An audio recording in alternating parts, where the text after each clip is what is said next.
கர்த்தருக்குள் பிரியமானவர்களே, தேவன் எழுந்தருளி இருக்கிறார். தோட்டக்காரராகிய நம்முடைய எஜமான் அவருடைய தோட்டத்தில் பாருங்க, அநேக செடிகள் உண்டு, மரங்கள் உண்டு.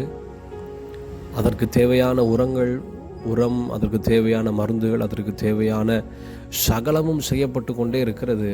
ஆனால் கனி தர இயலவில்லை. எஜமான் அதற்கு தேவையான சகலத்தையும் செய்து கொண்டே இருக்கிறார்.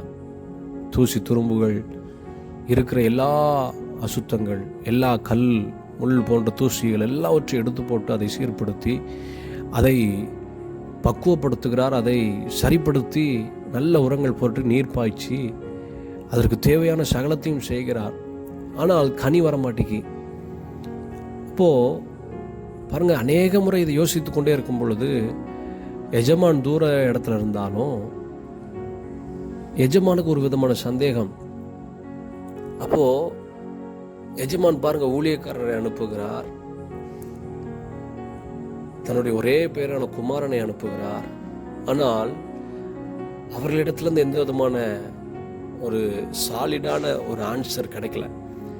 சரியான தீர்வு என்னப்பா அதில் பிரச்சனை, என்னப்பா நான் தோட்டத்துக்கு செய்யணும், எதை நான் விட்டேன், எதனால எனக்கு இன்னும் கனிகள் கிடைக்கல அப்படின்னு சொல்லி அவர்களால் சாலிடான ஒரு ரீசன் சொல்ல முடியல. அவர்களால் அந்த அளவுக்கு ரிசர்ச் பண்ணி சொல்ல முடியாத அளவிற்கு ஒரு விதமான மந்தமான சூழ்நிலை. பாருங்க, தேவனாகிய கர்த்தர் யோசித்து கொண்டே இருக்கும் பொழுது அப்போதான் அவர் எஜமானே கடந்து வந்து பார்க்கிறார். என்ன பார்க்கிறார்? எப்பாம்மா, என் மரம் நல்ல பசுமையாக இருக்குது, தூரத்துலேருந்து பார்க்கும்போது நல்ல பச்சை பசேன்னு இருக்குதுப்பா, கிளைகள் உருவாகிறது, கனிகளை பார்க்குறேன். ஆனால் பக்கத்தில் வந்து பார்க்கும்போது ஒன்றுமே இல்லை. ஏன்னா அந்த மரத்தில் உருவான எல்லா பலன்களும், அதனுடைய கனிகள், அது எவ்வளோ ப்ரொடியூஸ் பண்ண முடியுமோ, அது எவ்வளோ தன்னை வேர் கீழே ஊன்றி எவ்வளோ பலன் கொடுக்க முடியுமோ அந்த அளவுக்கு பலன் கொடுத்தது. ஆனால் அந்த பலன் முழுவதும் யாரை கட்டி வைத்திருக்கிறார் என்றால் சத்துரு கட்டி வைத்திருக்கிறான்.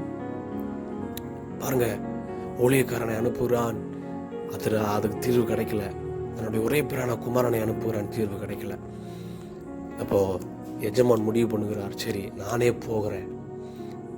அப்போது பாருங்கள், தேவன் எழுந்தருளி இருக்கிறார். எதற்காக? இதுவரைக்கும் பாருங்கள், நீங்கள் ஜெபித்து பார்த்துட்டேங்க, நான் உபவாசித்திருந்து பார்த்துட்டேங்க, எத்தனையோ ஊழியக்காரர் இடத்துல நான் முறையிட்டு பார்த்துட்டேன், எத்தனையோ பிரதர்ஸ்கிட்ட நான் முறையிட்டு பார்த்துட்டேன், எத்தனையோ ஜெப பங்காளர்கள் இடத்துல, என்னுடைய ஜெப பார்ட்னர்ஸில், ப்ரேயர் பார்ட்னர்ஸோடு கூட நான் ஷேர் பண்ணி இதுக்கெல்லாம் ஜெபம் பண்ணுங்க, ஜெபம் பண்ணவங்க, சங்கிலி தொடர் ஜெபம் பண்ணவங்க, உபவாசம் இருந்து ஜெபம் பண்ணவங்க, நெடுநாளாய் நான் காத்திருந்தேன் என்று சொல்லி நீங்கள் கலங்கி கொண்டிருக்கிறீங்களா? நீங்கள் யோசித்து கொண்டிருக்கிறீங்களா எப்படி இது நடக்கும் அப்படின்னு கலங்கிட்டு இருக்கிறீங்களா? தேவன் சொல்கிறார், தேவன் எழுந்தருளி இருக்கிறார், அவர் வந்து சரி கட்ட போகிறார். பாருங்க, மார்க்கில் 12:9 நாம் வாசிக்கும் போது எஜமான் என்ன செய்வான்? அவன் வந்து அந்த தோட்டக்காரரை சங்கரித்து திராட்சை தோட்டத்தை மற்றவர்களுக்கு ஒப்பு கொடுப்பான் அல்லவா என்று வாசிக்கிறோம். நிச்சயமாக பாருங்க, அதை கட்டி வைத்திருக்கிற சத்துருவை தேவனாகிய கர்த்தர் நிர்மூலமாக்குகிறார், சங்கரிக்க போகிறார். இதுவரைக்கும் உங்களுடைய ஜெபங்களுக்கு பதில் கிடைக்கல. இதுவரைக்கும் நீங்கள் அநேக நாள் ஜெபித்து பார்த்து சோர்ந்து போயிட்டீங்க, மன்றாடி பார்த்து எத்தனையோ ரெக்கமெண்டேஷன்ஸ், எத்தனையோ ஊழியர்கள், எத்தனையோ விதமான ஜெபம், தலைகளை நின்று கூட நான் ஜெபித்து பார்த்துட்டேங்க, அதுக்கு நடக்கவே இல்லைங்க அப்படின்னு நெடுங்காலமாய் காத்திருக்கிறீங்களா? தேவனாகிய கர்த்தருடைய வார்த்தை சொல்லுகிறது, தேவன் தம்முடைய பரிசுத்தர்கள் நடுவில் எழுந்தருளி இருக்கிறார். எதற்காக? உங்களுக்கு நீதி செய்யும்படியாய், உங்களுக்கு அவர் நியாயம் செய்யும்படியாய், உங்களுக்காக அவர் வழக்காடும்படியாய் எழுந்து நின்றார். அவர் வந்துட்டார்னா அங்கே இல்லை என்கிற சொல்லுக்கு இடம் இல்லை, அங்கே நடக்காது என்கிற சொல்லுக்கு இடம் இல்லை, அங்கே இது அசாத்தியமானது என்று சொல்லுகிறதற்கு இடமே இல்லை, அங்கே இது வாய்ப்பே இல்லை என்று சொல்லுகிறதற்கு இடம் இல்லை. காரணம், கர்த்தர் சகலத்தையும் உருவாக்குகிறவர், இல்லாதவைகளை இருக்கிறவைகளை போல வரவழைக்கிற தேவன், இல்லாத இடத்துல ஒன்றை உருவாக்குகிறவர். அதனால் கர்த்தருடைய ஆவியானவர் இந்த நாளில் எழுந்தருளி இருக்கிறார். உங்களுக்கு நீதி செய்கிற தேவன் நிச்சயமாக இந்த நாளில் உங்களுக்கு எழுந்தருளி உங்களுக்கு அற்புதங்களை செய்ய போகிறார். சத்துருவை சரிகட்டி சங்கரித்து அவனிடத்தில் இருக்கிற அந்த பலன்களை எல்லாம், இதுவரைக்கும் உறிந்தெடுத்த பலன்கள், இதுவரைக்கும் உறிந்தெடுத்த நன்மைகள், இதுவரைக்கும் உறிந்தெடுத்த உங்களுடைய பலன், இதுவரைக்கும் உறிந்தெடுத்த உங்களுடைய உங்களுடைய சம்பத்து, உங்களுடைய ஆசீர்வாதங்கள் எல்லாவற்றையும் தேவன் உங்களுக்கு இரட்டத்தனையாய் தருகிறார். விசுவாசிங்க.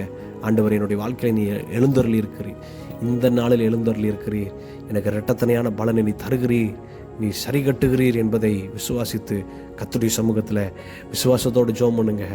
தேவன் எழுந்தருளி இருக்கிறார். ஆமென்.